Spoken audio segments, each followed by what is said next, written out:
इस वक्त जो पर्दा था वो पर्दा हटा दिया गया है और जो हम अपने कैमरे से तस्वीर दिखा रहे हैं वो यहाँ के शिष्य अब किनारे पर जा रहे हैं। षोडशोपचार विधि से अब पूजन शुरू हो गया है और अब मंत्रोच्चार यहाँ पर शुरू हो जाएगा। थोड़ी ही देर में मंत्रोच्चार शुरू होगा और मंत्रोच्चार के बाद जो प्रक्रिया है उसको पूरा किया जाएगा। आपको बता दें कि जो यहाँ पर जो अंतिम क्रिया है, जिस तरह से समाधि की प्रक्रिया है, समाधि की प्रक्रिया पहले ये कहा गया कि आप इसे मत दिखाइए। एबीपी गंगा जिम्मेदार चैनल और हमने कभी भी इस जिम्मेदारी से पीछे अपने हाथ नहीं खींचे हैं, तो हमने उस प्रक्रिया को कतई नहीं दिखाया। और अब जबकि पर्दा हट चुका है, यहाँ पर देखिए, यहाँ पर तमाम तरह के, चाहे वो किन्नर अखाड़े के लोग हों या अन्य अखाड़े के लोग हों, सभी यहाँ पर पहुँचे हुए हैं और सभी अब जहाँ पर जो संत हैं वो यहाँ पर नीचे उतरे हुए हैं और सभी के सभी इस देखिए, आप देखिए यहाँ पर, आप देखिए ये तस्वीर है। अपने कैमरा पर्सन से कहना चाहूँगा कि जरा वो कैमरे को आगे करके दिखाएं, वो कैमरे को आगे करके दिखाएं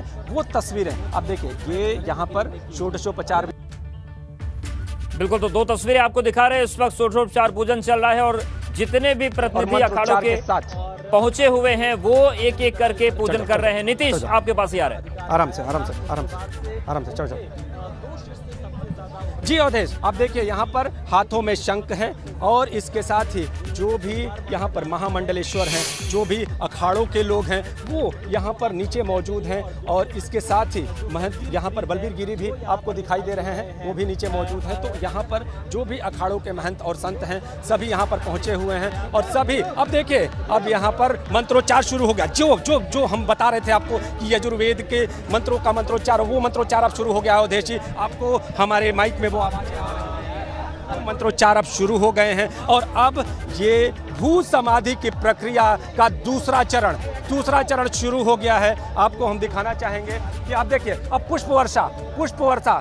अवधेश जी, ये तीसरा चरण पुष्प वर्षा, जो इस प्रक्रिया का तीसरा चरण है वो पुष्प वर्षा है और पुष्प वर्षा यहाँ पर शुरू हो गई है और इस पुष्प वर्षा के दौरान लगातार ये मंत्रोच्चार जारी रहेगा, शंखनाद जारी रहेगा, पूजन जारी रहेगा और इसके साथ ही जो बेलपत्र और अन्य जो पुष्प हैं, जो सामग्री है उसका अर्पण किया जाएगा और वो प्रक्रिया लगातार जारी है। इस समय देखिए पुष्पार्चन किया जा रहा है। जो भी यहाँ पर मौजूद है, जो भी इस प्रक्रिया में यहाँ पर साक्षी बनने के लिए आया है, सभी अपने हाथों से पुष्प अर्पित करते हुए आपको दिखाई दे रहे हैं। तो देखिए संतों की इस परंपरा में किस तरह से यहाँ पर भू समाधि की प्रक्रिया यहाँ पर निभाई जा रही है। यहाँ पर अगर बात करें, विभूति चंदन सभी अर्पित किए जा रहे हैं और सभी अपने हाथों से, जो लोग भी हैं वो हाथों से अपने अर्पण कर रहे हैं। तो हम यहाँ पर आपको तस्वीरें दिखा रहे हैं। अब देखिए अवधेश जी, यहाँ पर ये जो प्रक्रिया है, जो भू समाधि की प्रक्रिया है, उसका तीसरा चरण संपन्न हो गया है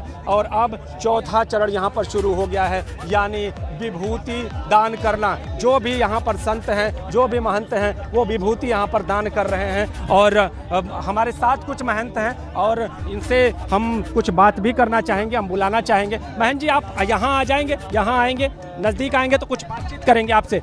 अवधेश, इसके साथ ही हम आपको बता दें कि अभी जो पूजन चल रहा है, जो पूजन की स्थिति है वो लगातार अभी चलती रहेगी, लगातार अभी ये पूजन जारी रहेगा और इसके बाद जो पूजन की सामग्री है वो अर्पित की जाएगी। अभी इस पूरी प्रक्रिया के जो अन्य चरण हैं उनका पालन किया जाएगा और अभी ये पूजन जारी है। तो लगातार ये जो पूजन है वो अपने अग्रिम क्षण की ओर और आपको हर ओर दिखाई देंगे। जो महामंडलेश्वर हैं, जो किन्नर अखाड़े के लोग हैं, अन्य अखाड़ों के लोग हैं, वो यहाँ पर पहुँचे हुए दिखाई देंगे। तो यहाँ पर आप देखिए एक संत की भू समाधि किस तरह से मंत्रोच्चार के बीच किस तरह से वैदिक रीति से यहाँ पर किया जा रहा है। आप देखिए यहाँ पर पूरी तरह से एक माहौल है। और अवधेश जी, एक सबसे बड़ी बात जो मैं आपको बताऊं कि चाहे कुछ भी हो, एक मौत और मृत्यु कहीं ना कहीं शोक का विषय होता है, लेकिन चूंकि काशी से मैं हूं और काशी की एक परंपरा भी होती है कि मृत्यु शोक नहीं है बल्कि उत्सव है और संत कभी नहीं मरते,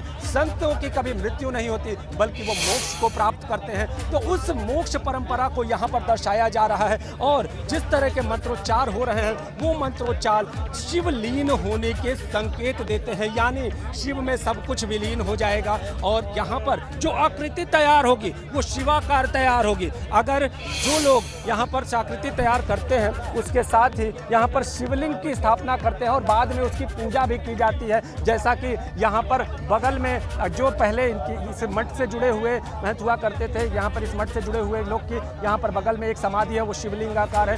तो महंत शिवगिरी जी वहाँ पर बताया जा रहा है कि जो इसके पहले शिवगिरी जी जो थे उनकी समाधि थी और इसके पास ही अब इनकी समाधि बन रही है। और आप देखिए यहाँ पर समाधि में लीन होते हुए जो महंत हैं वो पूरी तरह से मंत्रोच्चार की प्रक्रिया को यहाँ पर संपन्न कराया जा रहा है। तो अवधेश जी आपके सामने स्क्रीन के सामने और एबीपी गंगा लगातार इस प्रक्रिया की एक तस्वीर से